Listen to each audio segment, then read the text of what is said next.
Week 3. Squats are first. We got 3x6. Told Kelly I don't go above 6. I can guarantee next week she can make me do 7 again. It's all right. We can deal with 1 week of 7.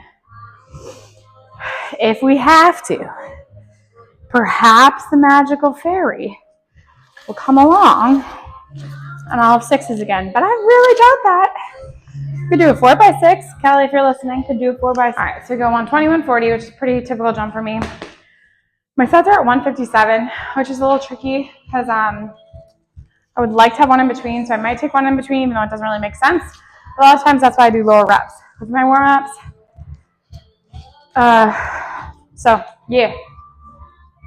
We are going to do probably 1 or 2 here, then move on.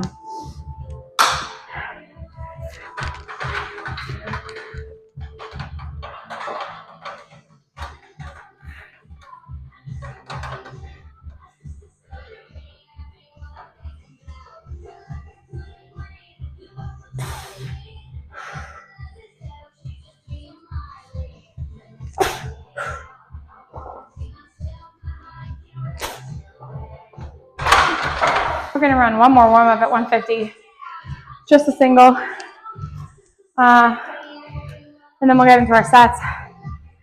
When I do these warm-ups, like especially when I'm home, I don't really rest. Just kind of set the bar and go. Keep the training a little shorter and also like get the body ready, you know what I mean? I do off bar warm-ups, but I gotta do a set of 6. Again, I'm not warming up with 6s in case anyone's curious. Not happening. All right, here we go.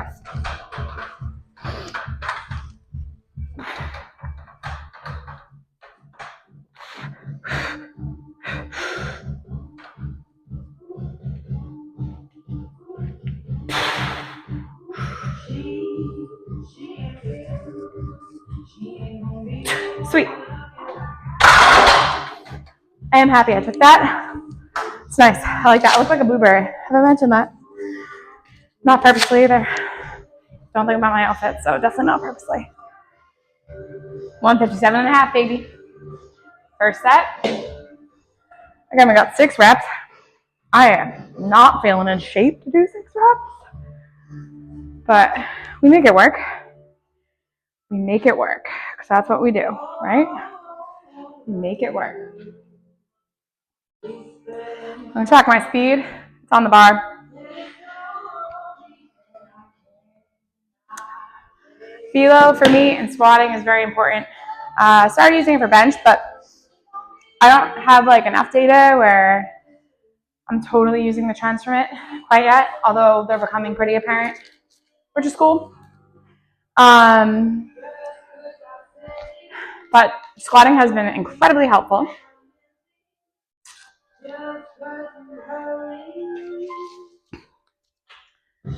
For me.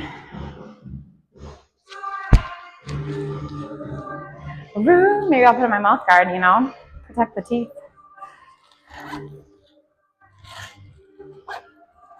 You don't want to break down the teeth, you know? Okay. I got the mouth guard, wrist straps, belt. 157.5 on the bar. Song could be better.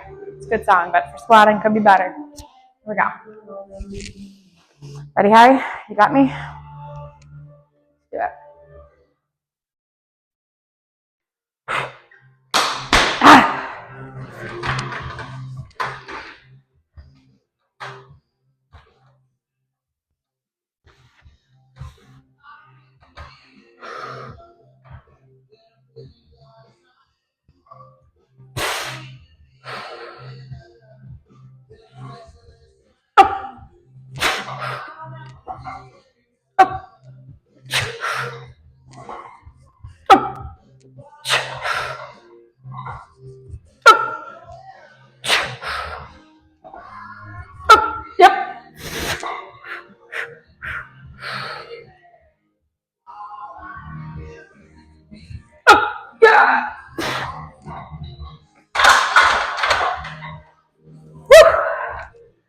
Not too fucking shabby, if you ask me. That was pretty good. Wicked out of breath. Let's see. Where's my speed? Pretty good. Pretty good. Average speed, 0.37. Fantastic. I don't really go off that. I always go off my last rep. So you can see I'm very out of breath. But my last rep was 0.27. The last two fell a bit. As you can tell, I'm also out of breath. That plays directly into it. Probably could take it a second more in between reps with being a little bit more intentional. Try that next set and see what we get for the speed machine. But I think like if I'm above 0.25, I'm doing great. In terms of fatigue, if I'm around 3, I'm doing fantastic, which most of these are flying actually, which is really cool. Like near 4 rather than 3. So it tells me a couple things. 1, I'm not in shape. And 2, I'm gonna take a little longer at the end to breathe and see what happens. I'm right. Look at this. Sun is out.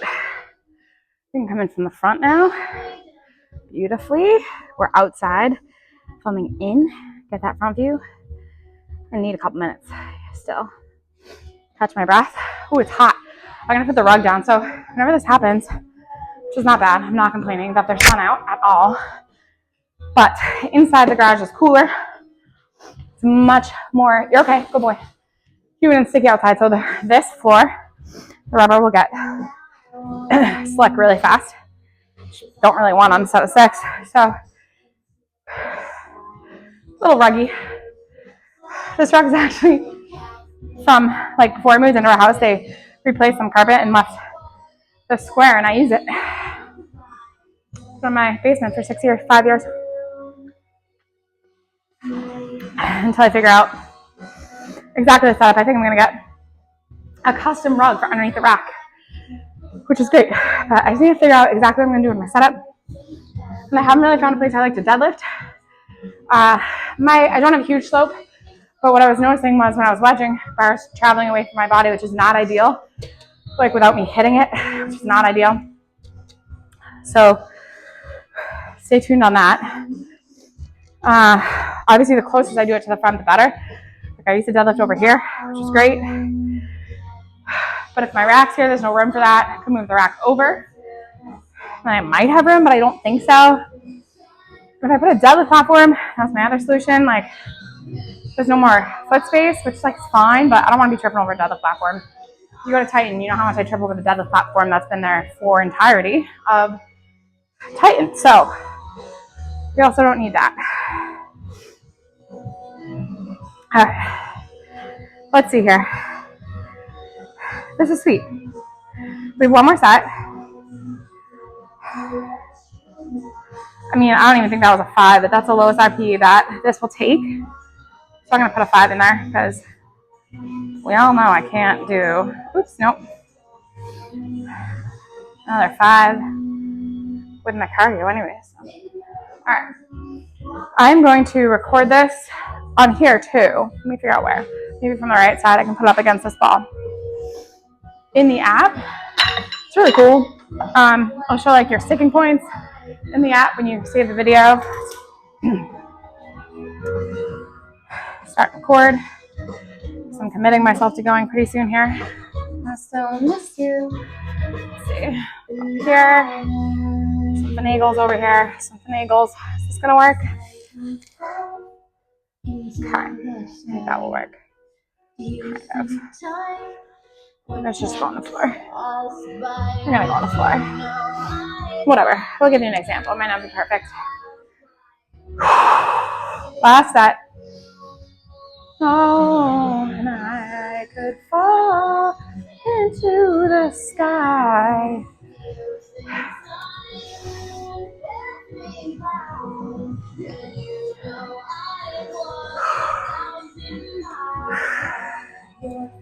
All right. 6 reps. Sun is out. We've got our happy face. We've got our rug. We have our mouth guard.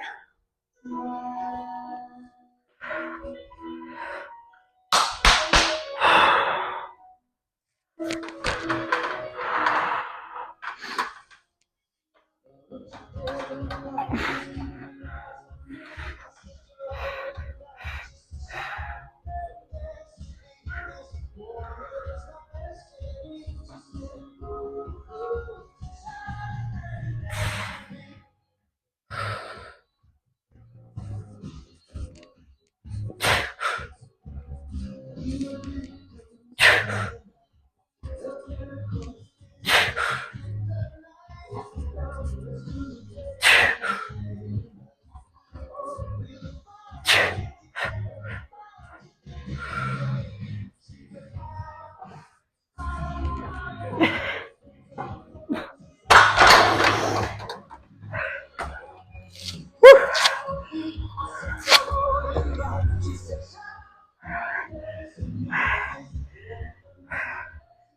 feel like it's probably good and bad news for my next week, how well these are moving.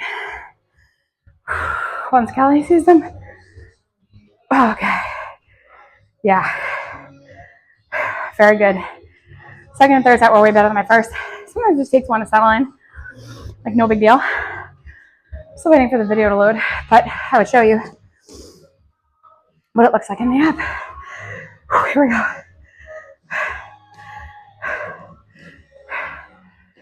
So you can take the video right in the app, as you can see here. Kind of shows the rate at which you're standing up, and if there's a sticking point as well, and then your rep count. It did record 6 reps, which is fantastic, and something I don't usually have a problem with on squats. Sometimes on bench, with my rack or on rack, it records a couple extra. But yeah, so this is sick. 6 set.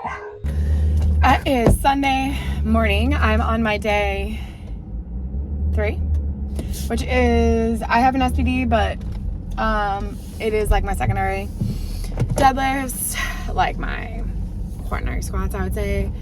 And my bench, who fucking knows? I don't know. It's one of my benches. I bench like every day, so it's one of my benches, but it's not super heavy. So anyways, I call it my secondary SBD day, as in nothing is a primary day, but I do have an SBD day today. I just wanted to come on and say something that's just like a huge win, I feel like, and a maturity thing, and I feel like it's something easier said than done. When people are like, stay in your own lane, don't compare yourself to others.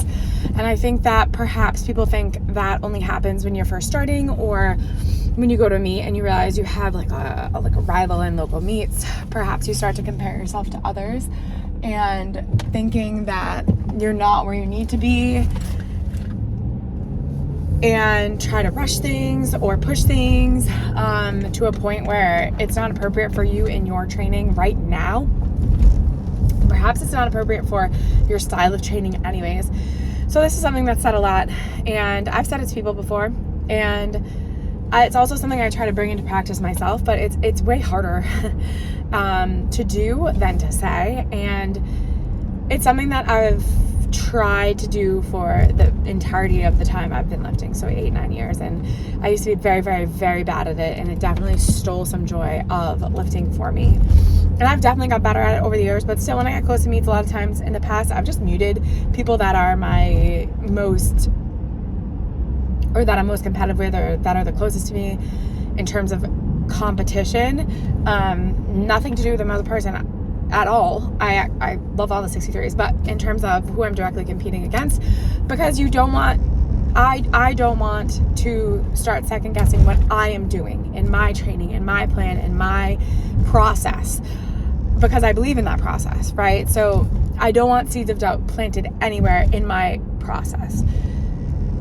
So anyways, back to present day. I did my day 1, my squats that you just saw, 157.5 times 6, 3x6, which isn't like, by no means is this an incredible set. For me, it's not a PR. It's not this like, holy shit, oh my God, look at her squat set. They were flying though. So I left that session very, very happy. In comparing them to my squats from, 7 weeks out or so from nationals, fantastic. Like, I am setting myself up so well. I go on about my day. I log into Instagram at some point after my training session, and the first thing I see is, one of the other 63s, ridiculous set of squat, and then I literally scroll 2 seconds longer and I see another competitor 63's ridiculous set of squats hitting PRs, smashing weights. And for the first time, I honestly thought in my head, good for them, but it's not taking away from what I'm doing. And I'm super confident in my process right now and how it's setting me up for